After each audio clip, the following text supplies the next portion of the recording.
Hey, what's up everyone? This is Snackbox. Welcome to my YouTube channel. Guys, Plarium just released two new champions and one of them is going to be free for everybody.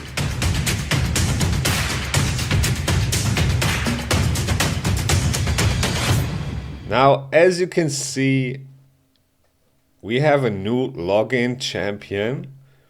And if you log in for 7 days, you will get Skeletor. Now, this is a really big surprise for most of us, I guess, because there was no information on it. So that's really cool, honestly.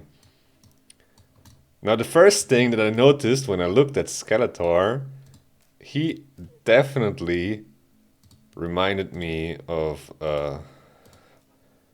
somebody else, which is this guy. Like, he kind of has the same model. But yeah, other than that, let's go over his skills actually. But it looks cool, right? Like the colors and everything and the staff. That looks pretty awesome. And I'm also a big fan of He-Man, and I think most of you guys are as well.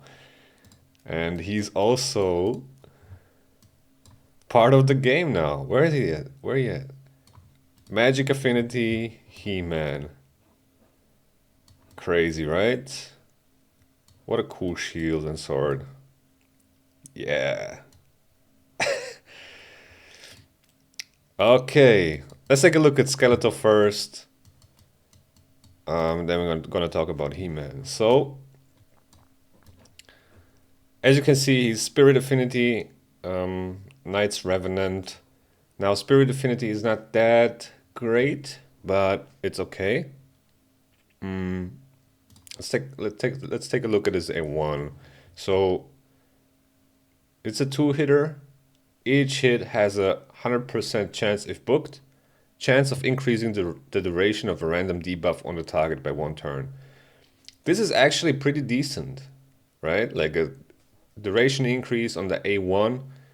I remember years ago there was only one champion that was able to do that, and 100% to increase the duration is crazy actually, and it's a free champion. So for clan boss, I can see that be really good.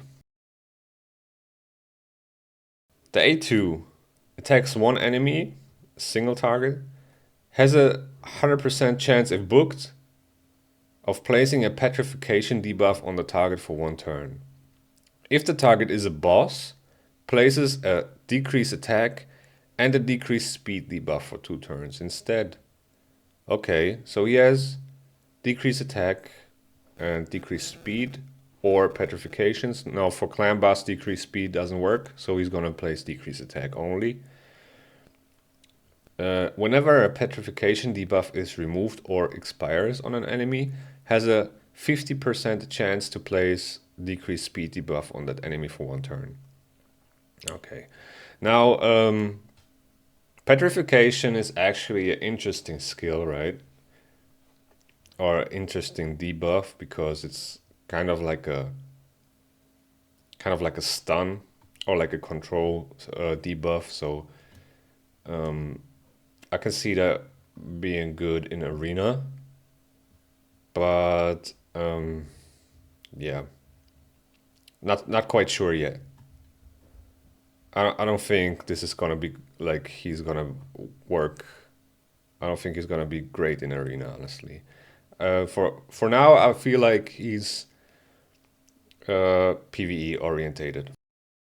Let's take a look at A3. This was a 3-turn cooldown, yeah, okay, if booked.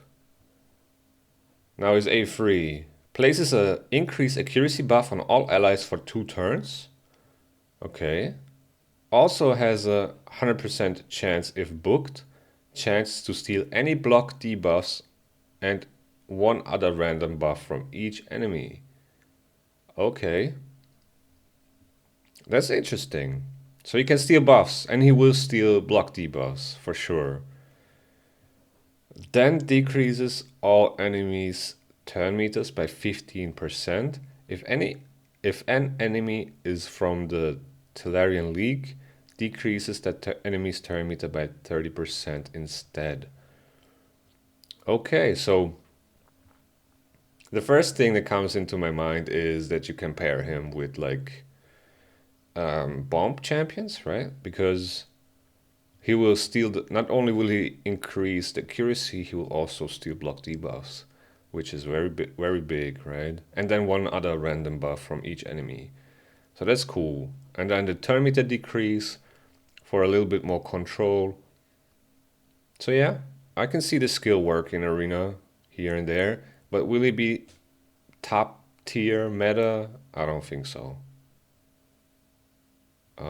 Maybe I'm wrong, I don't know, but let's take a look at his passive. Whenever this champion attempts to place a debuff, steal a buff, decrease an enemy's turn meter, or increase the duration of a debuff on an enemy, increases this champion's accuracy by 20 for each buff on that enemy. Alright. So whenever he attempts to do any of these things, he increases the accuracy by 20 for each buff on the enemy. That's wild, I think. That's crazy. He can ramp up a lot of accuracy then.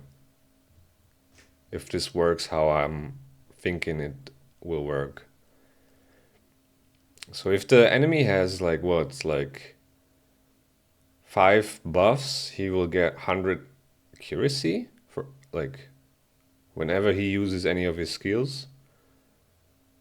Okay, whenever this champion is hit, has a 40% chance to place a decreased resistance debuff on the attacker for 1 turn. The chance increases to 75% against champions from the Talarian League.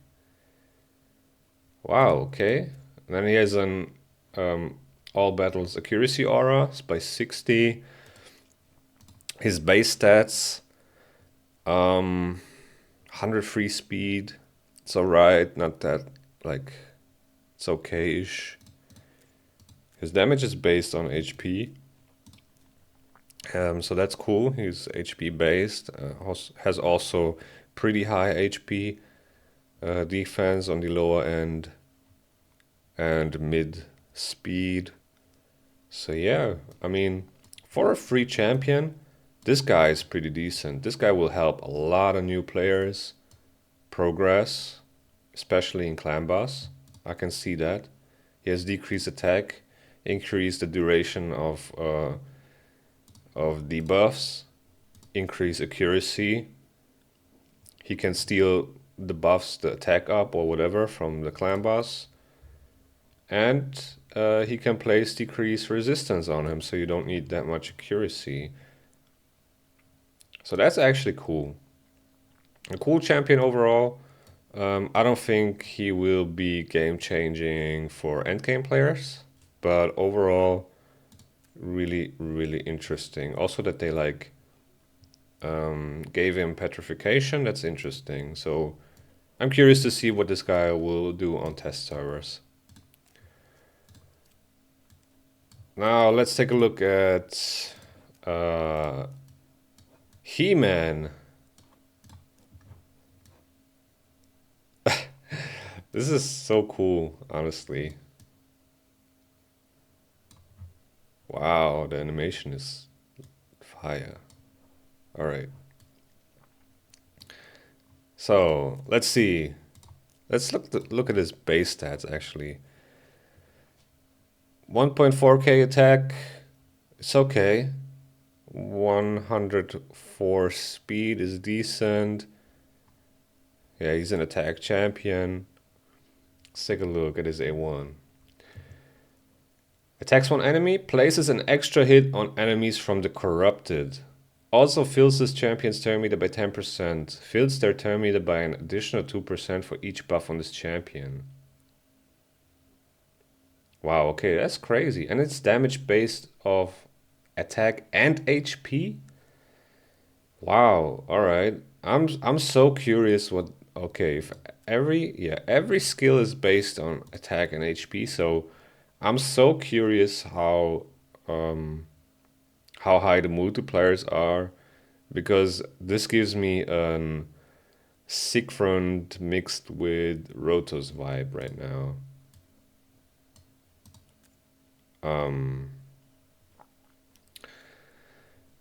Alright, let's take a look at this A2. Attacks one enemy before attacking, places 50% increased attack buff on this champion for 2 turns. Okay, so he's self-buffing, which is amazing. Will ignore Stone Skin. Okay. If this attack kills an enemy, fills the turn meters of all allies by 30%. Wow. So this skill is absolutely insane, honestly. He buffs himself, ignores Stone Skin. If this attack kills an enemy, fills the turn meters of all allies by 30%. That's wild. So, I think his worst enemy is going to be UDK. Because of the weak hit, he's weak affinity, but he will ignore Stone Skin, so there's a chance that you might, you know, depending on how hard he hits, how high the multipliers are, there's a chance to kill UDK with this guy. Let's take a look at his A3. Oh, there's an AoE hit. Attacks all enemies. The damage inflicted by this skill increases by 10% for each buff placed on this champion before the skill is used. Stacks up to 500%. Resets after the skill is used based on attack and HP. Wow. This is crazy. I can already see people using him in Hydra maybe, where you buff him like 50 times and then you use this AoE attack and maybe he hits like crazy. We don't know yet, right? Like, but this like just from reading it, 500% more damage. I mean, it needs a lot of setup, right? You need to ramp this up. In Arena, you won't be able to reach the 500% in most cases. But for example, if you pair him with a Necret, yeah, you already got, you know, like 30-40% more damage. So that's interesting, right? Because he can also self-buff. Interesting champion. His passive, Master of the Universe, increases this champion's attack and HP by 5% for each buff placed on this champion. Stacks up to 50%. Okay, so this guy is actually all about buffs. He likes buffs, he loves them. He just gets stronger. Attack and HP. Oh my days. I have a bad feeling about this guy. Places a strengthened buff on this champion for 2 turns at the start of each round. Also places strengthened buff on this champion for 2 turns whenever an enemy's HP drops below 50% after this champion's attack. This champion is immune to petrification debuffs. Wow. Okay, so he buffs himself every time he starts the round. He gets strengthened. He can buff himself with attack. He gets 5% attack and HP every time he gets buffed. And his A3 gets 10% more damage for each buff. So if you have a Necret and a Sifi, he gets like what? Like 1, 2, 3, 4, 5, 6 buffs or something like that. Then he buffs himself with increased attack, and there's so much going on here. Like, wow. I feel like if his multipliers are good, this guy is gonna be a monster. And then on top of that, of course, he has a speed aura for Arena. So, wow, this guy's actually, yeah. I see this guy potentially have a chance to be meta.